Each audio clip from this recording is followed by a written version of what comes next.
Daniel Hill. Today on the show, we're going to review the clips that the head of Instagram recently shared on his Ask Me Anything. We're going to discuss answers to questions like, do inactive followers reduce my post reach? And how much should we upload per day? All of that and more on today's episode, but first, here's a quick word from our sponsors. Welcome back. Let's start with the questions about reach. The first one, do you downrank content, especially business accounts, for saying link in bio? Now, this is a rumor that periodically pops up, but since the only way to get someone off Instagram to another piece of content, whether it's your website or your store or something else, is by directing them to the link in the bio, that would not be very helpful if it downranked your content because you said that. Here's Adam Mosseri explaining more. Nope, you can post link in bio, totally fine. It will not affect your reach one way or the other. Reach, not affect your reach one way or the other. Okay, so we've busted that myth. Let's go on to the next one. Do inactive followers reduce my post reach? It's very tempting to feel like because you have so many followers that are not engaging with your content, maybe they're spammers or whatever, that having those as followers who are not engaging with your content is hurting you. However, that is not the case. No, they don't, but they don't help your reach either. So they're just sort of noise. So I would focus on obviously trying to engage with people who are active. You're welcome to remove followers who seem to be suspicious or problematic in some way, but it's not going to affect your reach. Okay, let's move on to the next question. Should I turn on two-factor authentication for Instagram? The answer to that question is always yes. Sometimes I think that maybe Adam Mosseri writes these questions in so he has an opportunity to talk about things like this. Yes, I used to make a video every month. I should do this again. Please turn on two-factor authentication to protect your account. Use an authenticator app. Do not use SMS. Lock your stuff down. I know it's an extra step to turn on two-factor authentication and then wait for the code whenever you need to log in, but trust me, it is worth it. Okay, let's do a question about Reels. What metric should I be focused on for my Reels? This is a good question because there are a lot of ones to consider. There's total watch time, which shows the sum of number of seconds that everyone has watched that video. There's average watch time, which gives you an indication of how often, on average, people scrolled away after X number of seconds. There's also number of shares, number of saves, likes, comments. There's a lot of statistics there to worry about and focus on. So this is a very good question. The most important three metrics for Reels are sends per reach. So how many people sent your Reel to a friend over the number of people who saw your Reel. Likes per reach, and then just generally watch time, sort of how many seconds the average person watched your Reel for. Those three matter most. Let's go on to the next one. How much should we upload per day? This is a good question. You want to find the line between where it does not become an overwhelming, exhausting burden that you are going to burn out from and never posting. Somewhere in the middle, on some kind of regular cadence that people can expect. But you have to be the judge of your own situation, your own circumstances. Here's Adam's question to the answer. How much should we upload per day?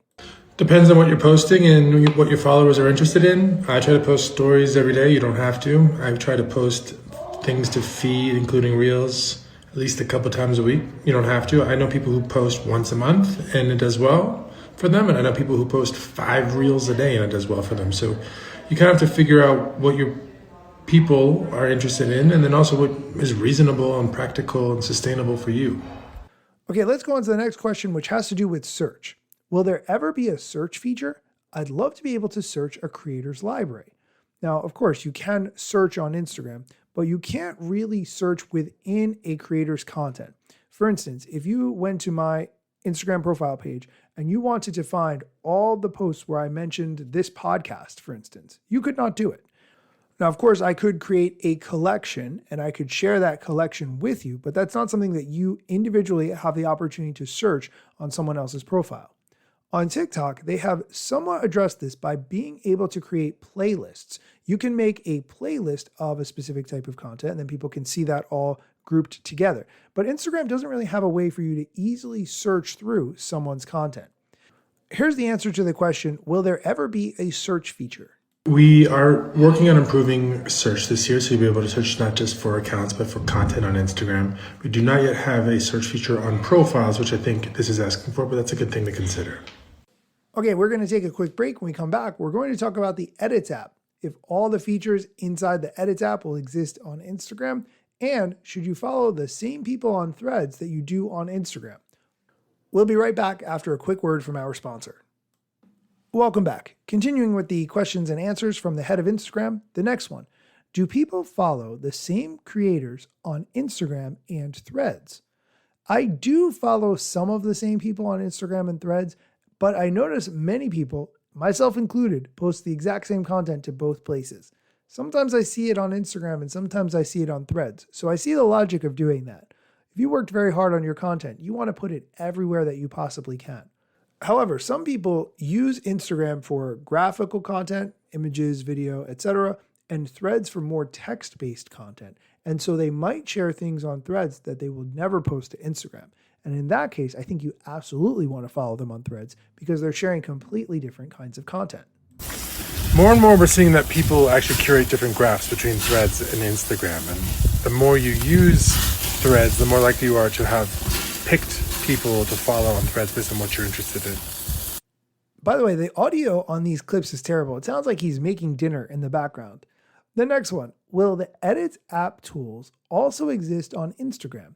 Or will I need to get the new Edits app to get all of the features? I think you would need the Edits app. Generally speaking, because Edits is its own app, it might be easier for us to start with some new features there. And then I think that if they work well, we will bring them to the main app. So overall, I think the vast majority of the features will be on both apps, but it's definitely likely that some features will start on Edits first. The next one has to do with reposted reels. If someone reposts your reel and gets a huge chunk of views, it should add to the original content views. This is a good point, and I agree. However, Instagram isn't always able to identify the original source of that piece of content. Ideally, yeah. Now, if we're going to recommend a post, something, we're going to show someone something that from an account they do not follow, we look for if there's the original post from somebody else. And if we find it, we swap it out at the last minute. So it'll just be the original post that actually gets the views. But we don't always know what the original post is, because sometimes when you repost, you make it your own in some way and you change it. Or sometimes the original post wasn't even posted on Instagram in the first place. So we're looking for more and more ways to make sure as many of the views go back to the original creator as possible. But we don't always know what the original post is or even that it exists.